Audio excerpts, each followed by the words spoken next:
పూర్వకి స్వాగతం. Manual to self సూచనలు లేదా సమాచారాన్ని అందించే స్వీయ శోధన సాధనం. అందుకని అస్తమానం ఈ వీడియోలో చెప్తున్నా. సూచనలు ఇవ్వటం జరుగుతుంది. సమాచారం ఇవ్వటం జరుగుతుంది. కానీ స్వీయ శోధన సాధనం. నువ్వు సెల్ఫ్ ఎంక్వైరీ చేసుకుంటానికి ఒక టూల్ కింద మాత్రమే ఈ వీడియోలు ఉపయోగపడతాయి. దాని గురించి తెలుసుకోవటానికి. రైట్. అందుకని ఇది ఒక గురువు స్థానంలో ఉంచొని నేను ఏ వీడియోని తయారు చేయట్లా. నేను అభ్యసిస్తున్నాను. ఆ అభ్యసించింది అర్థం చేసుకోవడానికి ప్రయత్నం చేస్తున్నాను. నేను అర్థం చేసుకుంది ఎక్స్‌ప్రెస్ చేసే భాగంలో పవర్ పాయింట్ తయారు చేసి వీడియో తయారు చేస్తున్నాను. అది ఇంటర్నెట్‌లో పంచుతున్నాను. అందుకని తీవ్రమైన నిజాయితీ గల అభ్యాసకుల కోసమే ఈ వీడియోల శ్రేణి అని చెప్పాను నేను. సెర్చ్ ఇది. సీకర్‌కు సెర్చ్. ఫ్యూచర్‌లో నా ఉద్దేశ్యం ఏంటంటే, ఈ నాలెడ్జ్ అంతా ఫ్యూచర్‌లో డిస్కషన్స్ చేసుకొని, షేర్ చేసుకొని, ఒక నిర్దిష్టమైన ప్లాన్‌లోకి వెళ్ళగలుగుతాం అని ఉద్దేశ్యం. నిన్న బోలెడు యోగా పేర్లు చెప్పంగానే కన్‌ఫ్యూజన్ ఎక్కువ క్రియేట్ అయ్యి ఉండొచ్చు. ఇంతకీ దేంట్లోకెళ్ళాలి? ఏది నేర్చుకోవాలి అనేది. బట్ ఏదైనా సరే తరం నుండి తరం, తరం నుండి తరానికి ట్రాన్స్‌మిట్ అవుతున్నప్పుడు కొన్ని కొత్తవొచ్చి చేరిపోతుంటాయి. అది ఇంటెన్షనల్‌గా జరగదు. అన్‌ఇంటెన్షనల్‌గా కూడా జరగొచ్చు. ఎందుకంటే ఫస్ట్ ఆ యోగిక్ ప్రాక్టీసెస్‌ని ఫ్రేమ్‌వర్క్ చేసిన వాడికి ఎక్స్‌పీరియన్స్‌డ్ రియాలిటీ. కానీ వాడి దగ్గర నేర్చుకుంటున్న వాడికి ఎక్స్‌పీరియన్స్‌డ్ రియాలిటీ కాలే ఇంకా అది. సపోజ్ వజ్రాసనం వేసుకుంటే ఇలా ఎనర్జీ యొక్క ఫ్లో ఇలా ఉంటుంది శరీరంలో అని ఎవడైనా గురువు చెప్తే, అది వాడికి ఎక్స్‌పీరియన్షియల్ రియాలిటీ అయ్యుండొచ్చు. నేను డినై చేయట్లేదు. కానీ నీకు ఎక్స్‌పీరియన్షియల్ రియాలిటీ కాదు గదా! అయ్యేదాకా దాన్ని నమ్మటం వద్దు, నమ్మకుండా డినై చేయటం వద్దు అనే యాటిట్యూడ్ కావాలి. ఈక్విపోజ్‌లో ఉండాలి. ఇట్స్ చాలా ఇంపార్టెంట్ యాటిట్యూడ్. నెక్స్ట్ నీకు అది వర్కౌట్ అవుతోందా లేదా అనేది నీకు తెలిసిపోతుంది నీ పర్సెప్షన్‌కి.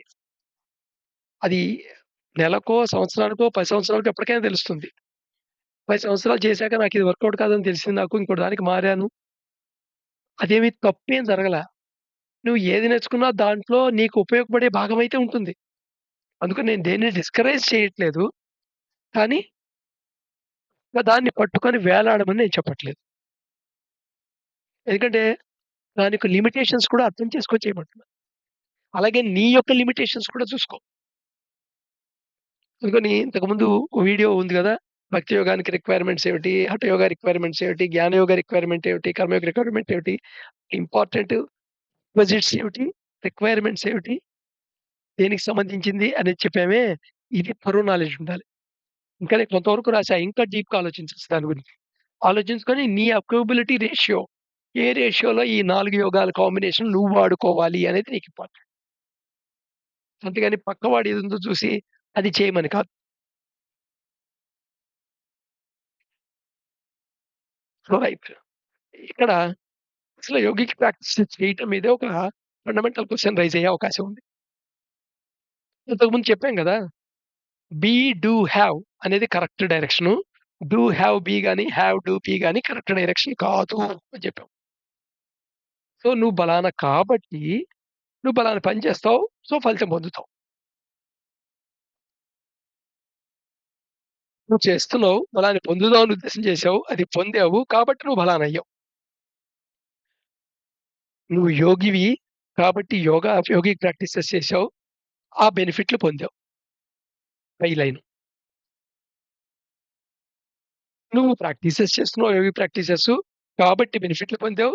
కాబట్టి నువ్వు యోగివయ్యావు. చాలా తేడా ఉంది రెండిటికి.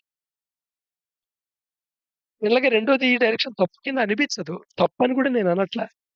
కానీ అసలు ఈ యోగి ప్రాక్టీసెస్ అన్నీ దేని గురించి మూల కారణం అనుకుందాం మనం. యోగిక్ ప్రాక్టీసెస్ యొక్క ఉపయోగాలు తెలుసుకొని, ఆ ఉపయోగాల కోసం కాదు కదా!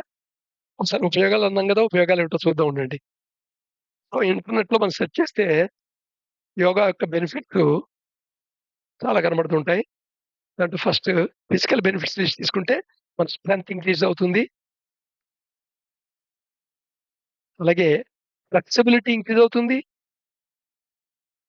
అలాగే నీ స్టామినా అండ్ ఎండ్యూరెన్స్ ఇంక్రీజ్ అవుతుంది. నీ balance and coordination within the body enhance అవుతుంది. నీ జాయింట్స్ యొక్క హెల్త్ సపోర్ట్ చేయబడుతుంది. నీ బెటర్ పోస్చర్ కరెక్ట్ పొజిషన్‌లో నువ్వు ఉండగలిగే కూర్చున్నా, ఉంచున్నా, నడుస్తున్నా కరెక్ట్ పొజిషన్‌లో ఉండే ఛాన్స్ ఉంటుంది. వెయిట్ మేనేజ్‌మెంట్స్‌కి చాలా ఉపయోగపడుతుంది. బరువు పెంచడానికి గాని, తగ్గించడానికి గాని. నీ రెస్పిరేటరీ ఎఫిషియన్సీ ఇంప్రూవ్ చేస్తుంది. అలాగే నీ కోర్ స్ట్రెంగ్త్స్ ఉంటాయే, నీ బ్యాలన్స్, స్టెబిలిటీ, ఇంజ్యూరీ ప్రివెన్షన్ ఇలాంటి కోర్ స్ట్రెంగ్త్స్ వాటిని స్ట్రెంథెన్ చేస్తుంది.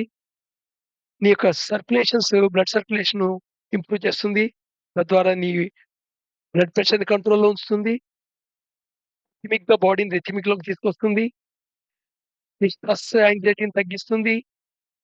ఎమోషనల్ వెల్ బీయింగ్ అనే పొజిషన్‌ని ఎన్హాన్స్ చేస్తుంది. నీ ఫోకస్, కాన్సంట్రేషన్ బూస్టప్ అవుతుంది. నీ స్లీప్ క్వాలిటీ పెరుగుతుంది. మైండ్‌ఫుల్‌నెస్ అండ్ ప్రెజెన్స్ ఎంకరేజ్ అవుతుంది. అండ్ మెంటల్ క్లారిటీ వస్తుంది. డెసిషన్ మేకింగ్‌లో నీకు ఉపయోగపడుతుంది. హెల్ప్స్ నీ డిప్రెషన్ స్టేట్‌కెళ్ళకుండా మేనేజ్ చేయడానికి ఉపయోగపడుతుంది. నీ సెల్ఫ్ అవేర్‌నెస్‌ని ఇంక్రీజ్ చేస్తుంది. తద్వారా సెల్ఫ్ ఎస్టీమ్ కూడా పొందుతావు. ఇన్నర్ పీస్ అండ్ కామ్‌నెస్ అనేది ప్రమోట్ చేస్తుంది. మెంటల్ రెసిలియన్స్ కెపాసిటీ మార్పుని తట్టుకోవటం అనేది పెంచుతుంది. ఇన్నర్ పీస్ పెరుగుతుంది. సెల్ఫ్ అవేర్‌నెస్ పెరుగుతుంది. ఒక బియాండ్ ఫిజికల్ విషయాలకు కనెక్టింగ్ ఫార్మ్ అవుతుంది. ఇంకో రకంగా చెప్పాలంటే దేవుడికి నీకు కనెక్షన్ ఏర్పడుతుందని చెప్పినట్టే. ప్రమోటింగ్ డిటాచ్‌మెంట్ టు ఎగో అనేది ప్రమోట్ చేస్తుంది. తద్వారా సఫరింగ్ నుండి ఫ్రీ అవుతావు. నీ మెడిటేటివ్ స్టేట్‌ని, మైండ్‌ఫుల్‌నెస్‌ని డీపెన్ చేస్తుంది. అంటే పర్టిక్యులర్ ఐడియాతో ఎక్కువ సేపు ఉండగలగటం, ఆలోచించగలగడం అనేది. అలాగే నీ గ్రాటిట్యూడ్ అండ్ కంపాషనేషన్ దయా గుణము, నెక్స్ట్ ఉదారంగా ఉండటం, ఎదురుగుండా వాళ్ళు గొప్పదనం గ్రహించగలగటం, దాని మీద ఒక కృతజ్ఞతా భావం డెవలప్ చేసుకోవటం అనేది పెరుగుతుంది. హయ్యర్ పర్పస్ ఏదైతే ఉందో అంటే హయ్యర్ పర్పస్ చెప్తుంటారు గదా! లిబరేషను, సాల్వేషను, ముక్తి ఇలాంటి దానికి ఎలైన్ అవుతావు. ఎనర్జీ అండ్ లోపలుండే సూక్ష్మ శరీరంలో ఉండే చక్రాస్‌వి బ్యాలెన్స్ అవుతాయి. ఫెయిత్, ఇన్నర్ ట్రస్ట్ పెరుగుతుంది. అంటే ట్రూత్‌కి నియర్ బైకి అప్రోచ్ అవుతావు. సెల్ఫ్ రియలైజేషన్ అయ్యే ఛాన్స్ ఉంటుంది.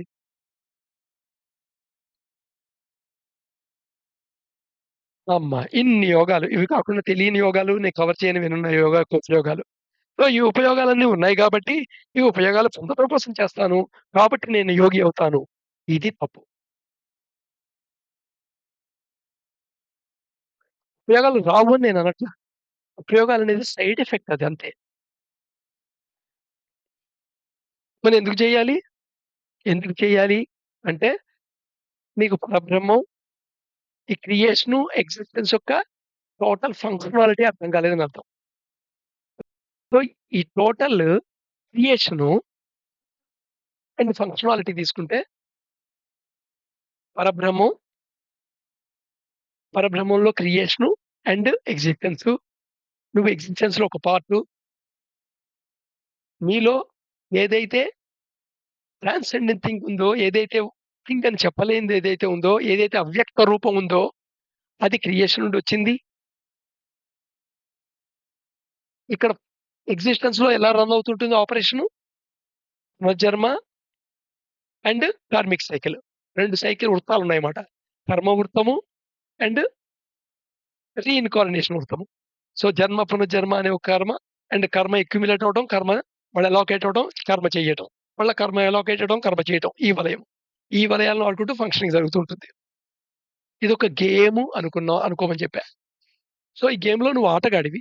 ఎగ్జిస్టెన్స్ అనే గేమ్‌లో నువ్వు ఆటగాడివి. సో, నువ్వు ఈ ఎగ్జిస్టెన్స్ అనే గేమ్ ఆడుతున్న ఆటగాడివి అనేది అవగాహన అయితే, నువ్వు ఆట ఆడతావు.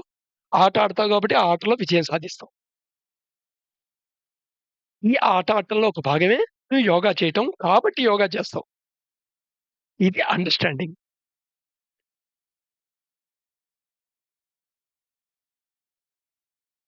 So, therefore you have not done what you cannot do is not a issue. నువ్వు చేయలేవు. ఆ పని నువ్వు చేయలేవు. పని నువ్వు చేయలేదు. దీంట్లో పాయింట్ లేదు. You have not done what you can do is a issue needed to address. నువ్వు చేయగలిగే పని కానీ నువ్వు చేయట్లేదు. ఇది డిజాస్టర్ కాదా? సో, ఎగ్జిస్టెన్స్‌లో గేమ్ ఆడటానికొచ్చావు. గేమ్ ఆడు. సో, ఇప్పుడు ఎవల్యూషన్ సైకిల్‌లో ఉన్నావు. ఎవల్యూషన్ సైకిల్‌లో ఉన్నావు కాబట్టే ఆహ్, ఆ ఎవల్యూషన్ పార్ట్‌లోనే అట్‌లీస్ట్ ఒక అనుమానం అంటూ కలిగింది. ఏంటి అవ్యక్తమైనది ఏమన్నా ఉందా? వ్యక్త రూపం నాకు తెలుసు. నా శరీరం ఉందని. కానీ అవ్యక్తమైనది ఉందా? ఓ రకంగా మనసు అవ్యక్తంగానే ఉందిగా. కానీ కనబడుతోంది. నేను పర్సీవ్ చేస్తున్నాను. నేను గమనించగలుగుతున్నాను. కాబట్టి ఉంది మనసు. వ్యక్తమవుతోంది. వస్తువు కింద వ్యక్తం కావట్లేదు. అసలు వస్తువు గుండా కూడా నువ్వు వ్యక్తం కానిది ఏదైనా ఉందా? ఉంటే దాన్ని పర్సీవ్ చేసుకోవటం ఎలాగా? అనే డౌటొస్తోందే. ఓ రకంగా ఈ డౌట్‌ని ఏం చెప్పొచ్చంటే నిజంగా దేవుడున్నాడా? అనే డౌటొస్తోంది. దేవుడున్నాడు. నమ్మకం. దేవుడు లేడు. దేవుడు లేడు అనే నమ్మకం.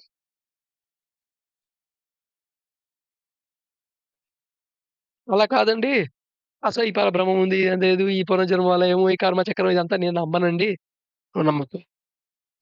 కానీ అట్‌లీస్టు దీంట్లో మైండ్ అండ్ బాడీని అర్థం చేసుకోతే అనే డైరెక్షన్ ఉందనే విషయం అర్థమవుతోంది కదా!